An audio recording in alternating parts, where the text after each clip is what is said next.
আসসালামু আলাইকুম গাইস, আপনারা সবাই কেমন আছেন? আশা করি আপনারা সবাই ভালো আছেন। আপনাদের দোয়ায় আমি আলহামদুলিল্লাহ ভালো আছি। আজকে আপনাদের সাথে দুইটি রান্নার রেসিপি শেয়ার করব। আজকে রান্না করব মুরগির গিলা কলিজা এবং গলা মাথা ভুনা, আর সাথে লাল শাক ভাজি।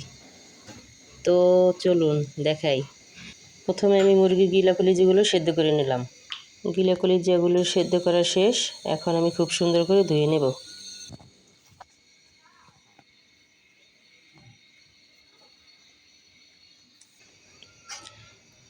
এখন কড়াইতে পরিমাণ মতো তেল দিয়ে দিলাম।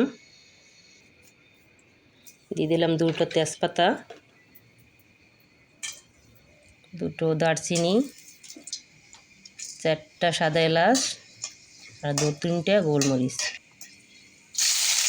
কিছু পেঁয়াজ কুচি দিয়ে দিলাম। পেঁয়াজটা ভালো করে ভেজে নিয়ে কিছু টমেটো কুচি দিয়ে দিচ্ছি।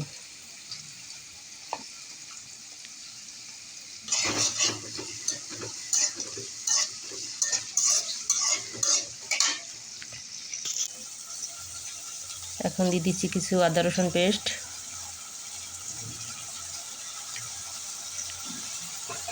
এখানে আমি 1.5 চামচ দিয়ে দিচ্ছি আদা রসুন পেস্ট।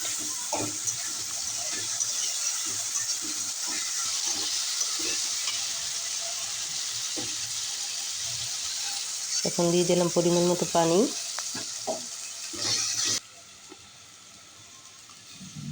পানি দিয়ে সব শুকনো উপকরণগুলো মিশিয়ে নেব। দিয়ে দিচ্ছি হলুদ গুঁড়ো, মরিচ গুঁড়ো, ধনিয়া গুঁড়ো আর স্বাদ মতো লবণ। এখন মশলাটা ভালো মতো কষিয়ে নেব।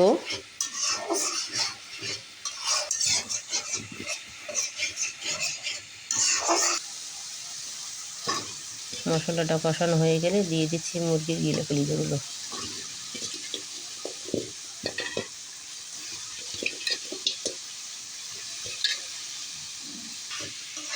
মুরগির গিলা কলিজাগুলো এখন মশলার সাথে ভালো মতো কষাই নিব।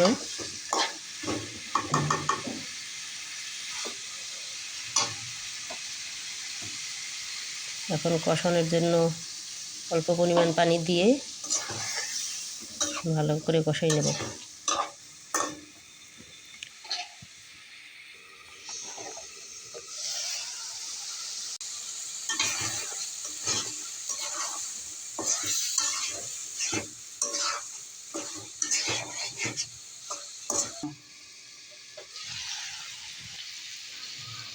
আর ভালো করে কষানো হয়ে গেছে। এখন ঝোলের জন্য পানি দিয়ে দেব।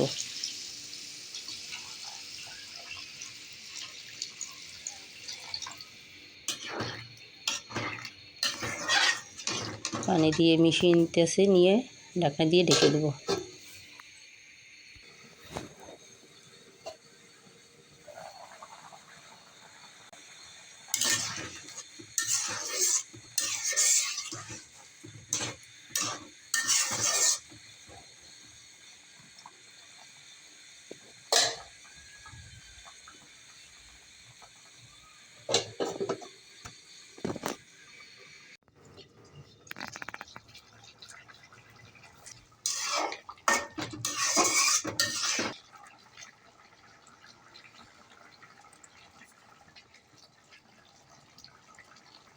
রান্নাটা এখন শেষ। জিরে গুঁড়ো দিয়ে নামিয়ে নিব।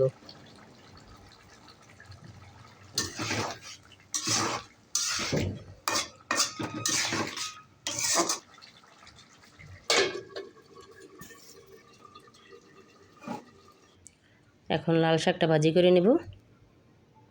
তার জন্য একটা কড়াই বসিয়ে কড়াইতে দিয়ে দিলাম পরিমাণ মতো তেল,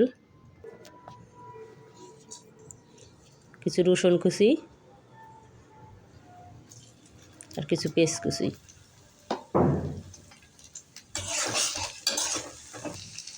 আর কিছু কাঁচামরিচ কুচি।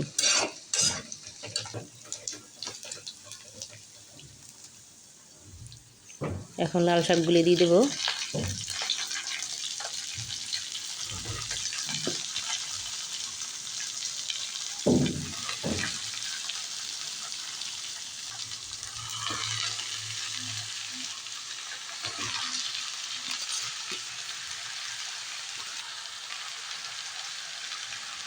এখন স্বাদ মতো লবণ দিয়ে দিচ্ছি।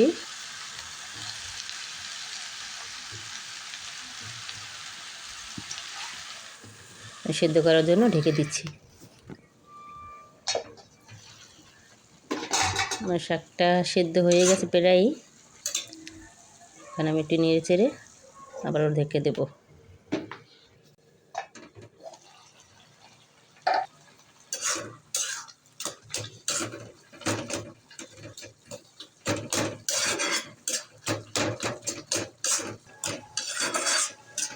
আমার লাল শাক রান্না হয়ে গেছে, এখন নামিয়ে ফেলবো। তো ফাইনালি আপনাদেরকে দেখাই আবার কি কি রান্না করলাম।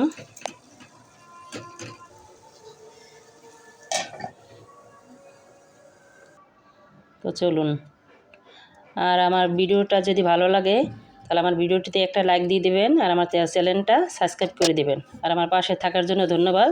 আল্লাহ হাফেজ।